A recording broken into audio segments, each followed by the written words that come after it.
কি রে, কি শুনছি আমি এসব? পাশের গ্রামের খালে নাকি অনেক ইলিশ মাছ আসছে। তা আমাদের গ্রামের খালের কি খবর? আগে বাবু, সত্যি কথা বলবো? তোদেরকে আমি মিথ্যে কথা বলবার জন্য ডেকেছি? যা বলবি সত্যি বল, এবং তাড়াতাড়ি বল, সময় নষ্ট করিস না।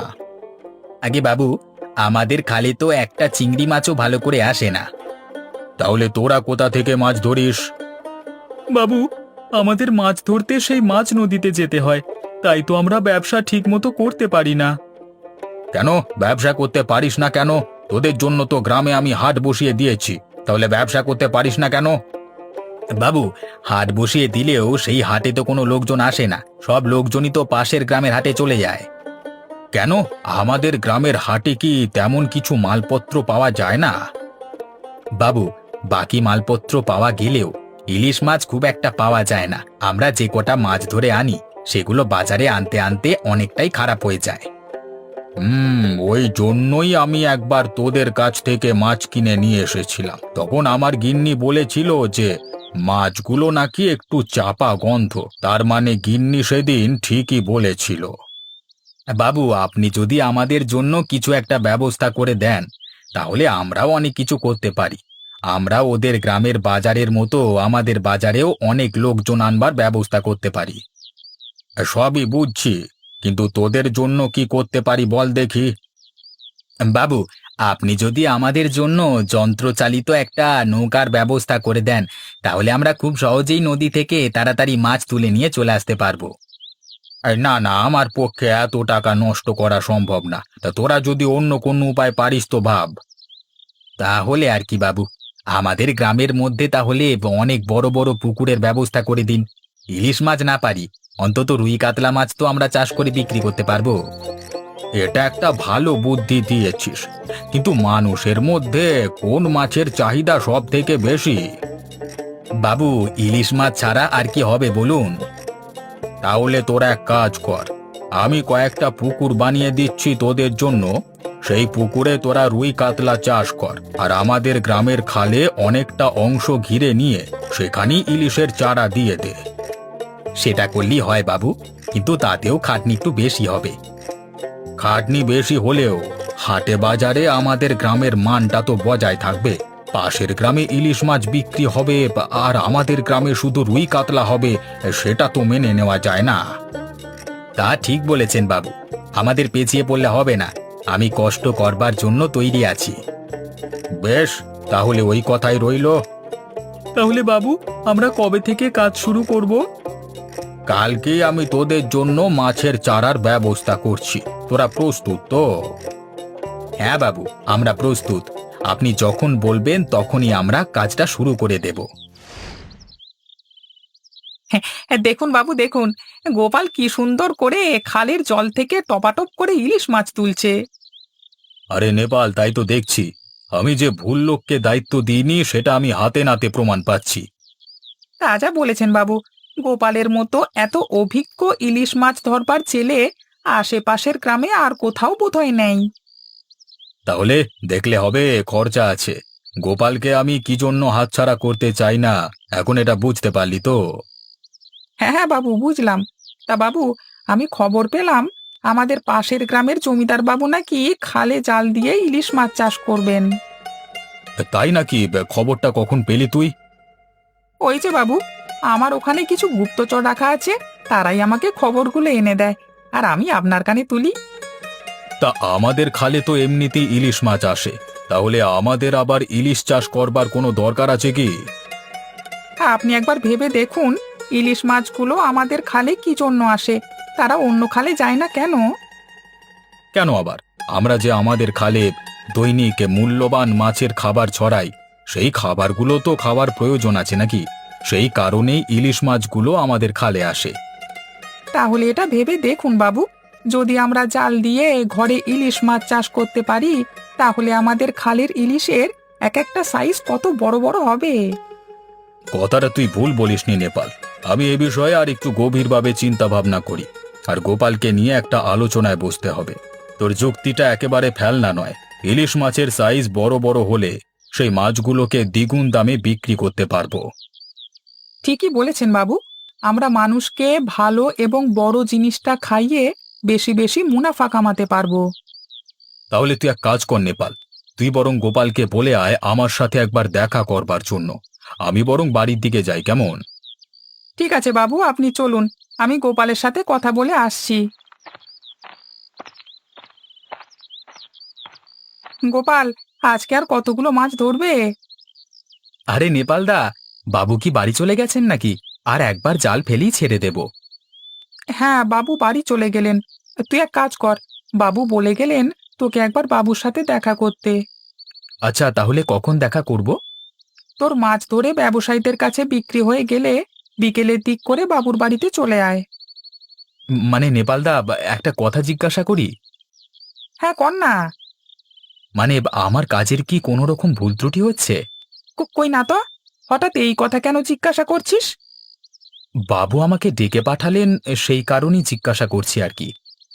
আরে আরে না না, তা নয়। বাবুর তোর সাথে একটু পরিকল্পনা করবার আছে। পরিকল্পনাটা সফল হলে সব দিক থেকেই আমাদের লাভ। গ্রামবাসীরা লাভবান হবে আর তুইও লাভবান হবি। তাই নাকি? তাহলে তো বিকেলের দিকে যেতেই হবে। হ্যাঁ, মনে করে চলে আসিস কিন্তু। আমি এখন চললাম, কেমন? গিন্নি, আজকে তরকারিটা দারুণ হয়েছে, একদম মুখে লেগে থাকবার মতো। সে তো হবেই, কে রান্না করেছে দেখতে হবে তো। কি ব্যাপার গিন্নি, আজকে তোমার মনটা একটু খারাপ লাগছে? কিছু হয়েছে নাকি? কি আর হবে, এমনি মনটা সকাল থেকে একটু খারাপ। গিন্নি, কিছু হয়ে থাকলে আমাকে খুলে বলো। তোমার কি কিছু লাগবে? কি লাগবে সেটা তো তুমি খুব ভালো করেই জানো, তুমি ভেবে দেখো। না গিন্নি, আমি তো ঠিক বুঝতে পারছি না তুমি কিসের কথা বলতে চাইছো। তুমি তো আমাকে কিছু চাওনি, চাইলে আমি না হয় এনে দিতাম।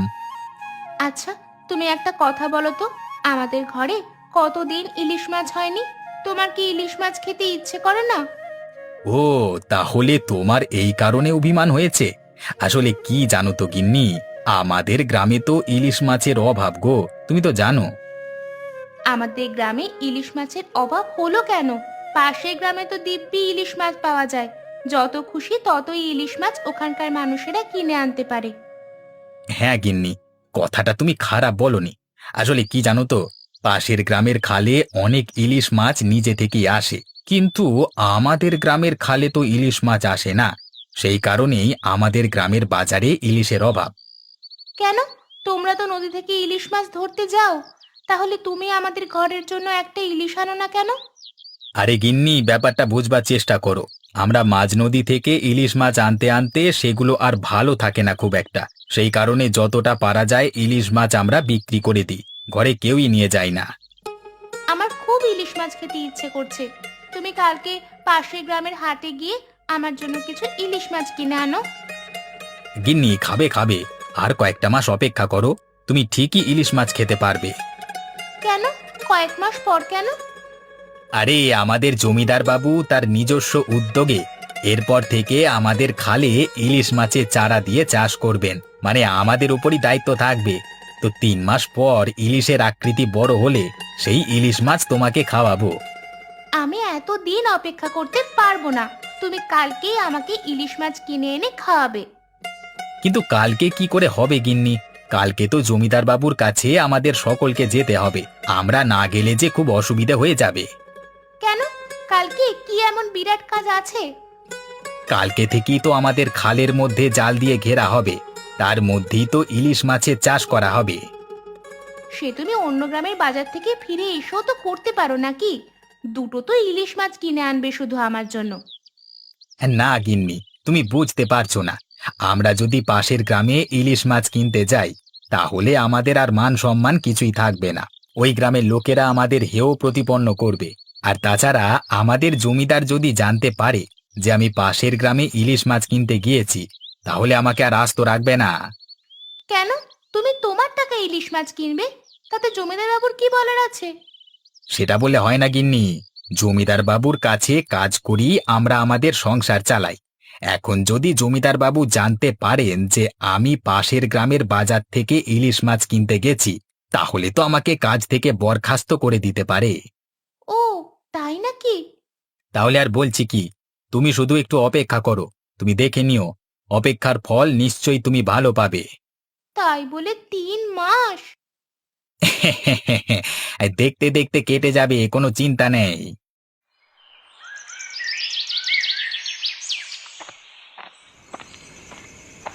আরে, আজকে তোমার আসতে এত দেরি হলো যে, কি ব্যাপার? আর বলো না গিন্নি, অভিলাষবাবু ডেকে পাঠিয়েছিলেন, তাই জন্যই তো দুপুরে খেতে পর্যন্ত আসতে পারিনি। এখন খুব খিদে পেয়ে গেছে গিন্নি, চলো দুটো খেতে দেবে, চলো খেতে খেতে না হয় কথা বলছি। আচ্ছা, তুমি হাত মুখ ধুয়ে ঘরে এসো, আমি খাবার বাড়ছি। নাও, তাড়াতাড়ি খেয়ে নাও। তোমাকে তো বলেছি, তোমার যত কাজই থাকুক না কেন, একবার ঘরে এসে খাবারটুকু খেয়ে যাবে। খালি পেটে কাজ করার কোনো মানে হয় না। আসলে সময় পাইনি, ব্যবসায়ীদের কাছে মাছ বিক্রি করে আমাকে বাজার তদারকি করতে যেতে হয়েছিল। তার আগেই খবর এসেছিল জমিদার বাবু আমাকে ডেকে পাঠিয়েছেন। তা জমিদার বাবু কি বললেন? গিন্নি, আজকে জমিদার বাবুর সাথে একটি দীর্ঘ আলোচনা হলো। আলোচনাটা আমাদের খালের ইলিশ মাছ নিয়ে। ইলিশ মাছ নিয়ে আবার কি আলোচনা? আমাদের খালে যে ইলিশ মাছ আসে, সেই ইলিশ মাছগুলো তো খেতে খুবই সুস্বাদু। আমরা কি এরপর থেকে বাইরের গ্রামে বা শহরে ইলিশ মাছ রপ্তানি করব? হ্যাঁ গিন্নি, করব করব, কিন্তু তার আগেও অনেক কাজ পড়ে আছে। সেই কাজগুলি করবার জন্যই জমিদার বাবুর সঙ্গে গভীর আলোচনা হয়ে গেল।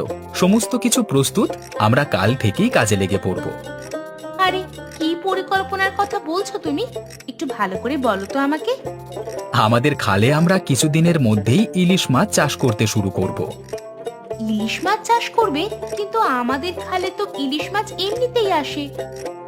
কারণ আমাদের খালে তারা পর্যাপ্ত পরিমাণ খাবার পায়। আমরা এরপর থেকে নিজেরাই ইলিশের চারা ছেড়ে ইলিশ মাছগুলি প্রতিপালন করব। এর ফলে ইলিশ মাছের চেহারাও যেমন হবে, তেমন স্বাদে গন্ধে বিশ্বসেরা হবে। ও তাই নাকি? তাহলে তো খুব ভালো কথা, তোমার কাজের পরিমাণ আরো বাড়বে। সে তো আমার দায়িত্ব অনেকটা বেড়ে গেছে গো। এখন থেকে ভাবছি দুপুরে ঘরে আর খেতে আসতে পারবো কিনা। ও নিয়ে তুমি চিন্তা করো না, আমি বরং টিফিনে করে খাবার নিয়ে তোমাকে দিয়ে আসব। আমার ঘর থেকে একটু বেরোনোও হবে, আর তোমাদের ওখানে গিয়ে কিছু কাজ দেখাও হবে। আমার মনটাও ভালো থাকবে। তা তুমি যা বলেছ গিন্নি, সব দিক থেকেই সুবিধে হবে। তোমার একটু হাঁটাও হবে, তুমি তো সারাদিন ঘরে বসে থাকো। কি, আমি ঘরে বসে থাকি? তাহলে এত সব রান্না বান্না কে করে শুনি? তোমার কি দ্বিতীয় কোনো বউ আছে? গিন্নি, আমি তোমার সাথে একটু মজা করছিলাম, তোমাকে রাখতে দেখলে খুব ভালো লাগে। আচ্ছা, মজা করছো করো, কিন্তু একটা কথা বলো তো, হঠাৎ করে আমাদের জমিদার মশাইয়ের মাথায় এই বুদ্ধি এলো কেন? আসলে কি জানো, আমাদের পাশের গ্রামের খালে বেশি ইলিশ মাছ আসে না। তো সেই গ্রামের জমিদার বাবু সেই খালের মধ্যে ইলিশ চাষ করবার পরিকল্পনা করেছেন। সেই খবর আমাদের এখানে এসে পৌঁছায়। তখন আমাদের জমিদার বাবুও আমাদের খালে ইলিশ মাছ চাষ করবার পরিকল্পনা করেন। হুম, তাহলে ভালো কাজই করেছেন। পাশের গ্রামের লোকেরা ইলিশ চাষ করে বেশি মুনাফা কামাবে, সেটা তো আর হতে পারে না, না? আর তাছাড়া আমাদের খালে আমরা ইলিশ মাছ চাষ করলে সেই ইলিশ বাইরের বাজারে বিক্রি করতেও পারবো। হ্যাঁ গিন্নি, এই তো তুমি তাহলে বুঝেছ। এখন নাও দেখি, তুমিও দুটো খেয়ে নাও। রাতটা অনেক হলো, কালকে সকালে উঠে আবার কাজে যেতে হবে।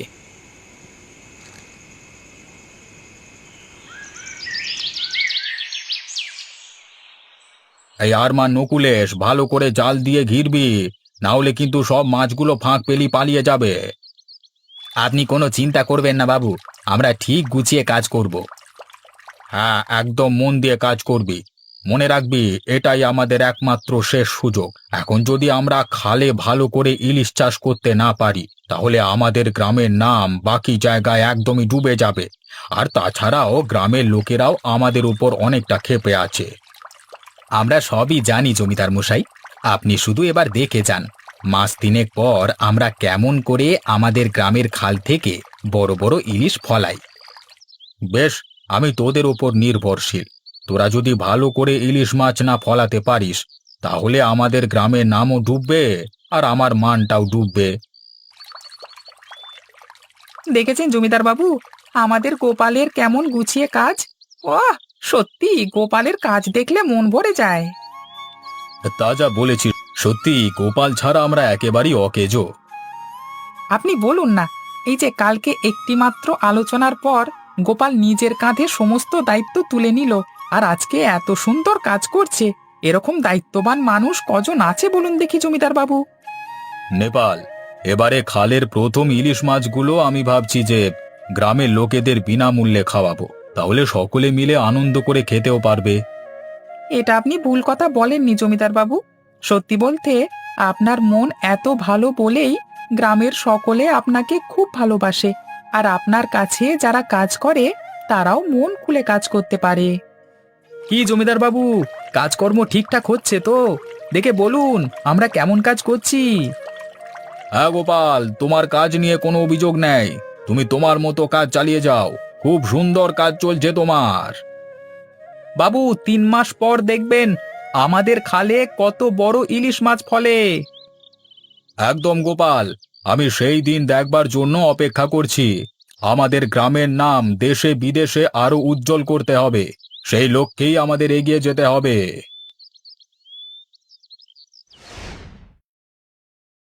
এই দেখুন জমিদার বাবু, আমি আপনাকে কথা দিয়েছিলাম, সেই কথা অনুযায়ী দেখুন এক একটা ইলিশ মাছের সাইজ কত বড় বড় হয়েছে। সত্যি গোপাল, তোমার দক্ষতা দেখে আমি সত্যি খুব অবাক হচ্ছি। আজকে তুমি আর নেপাল না থাকলে আমি বোধহয় এই পরিকল্পনাটা কোনো দিনই সঠিকভাবে প্রয়োগ করতে পারতাম না। সত্যি বাবু, নেপালদা একদম আপনার উপযুক্ত সহকারী। নেপালদাই প্রথম আপনাকে এই পরিকল্পনা দিয়েছিল।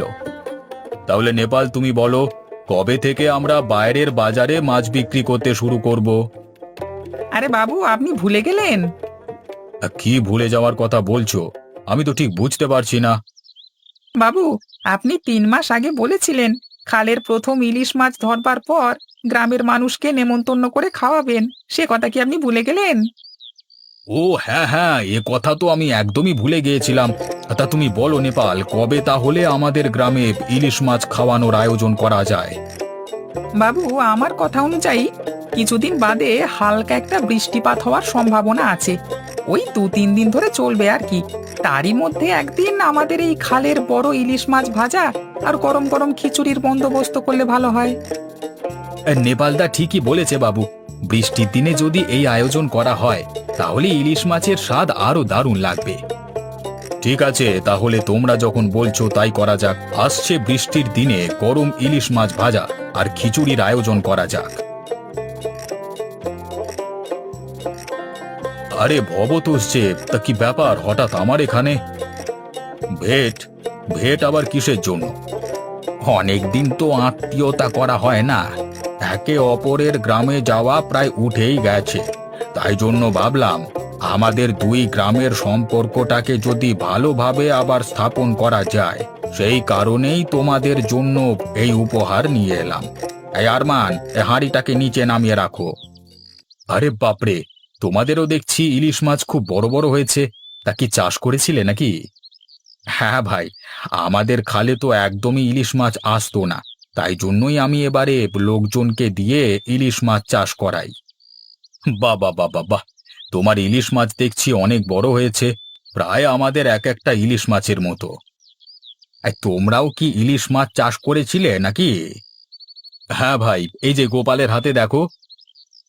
বাহ, তাহলে তো আমাদের দুই গ্রামের মানুষেরা এরপর থেকে বড় বড় খালের ইলিশ মাছ খেতে পারবে।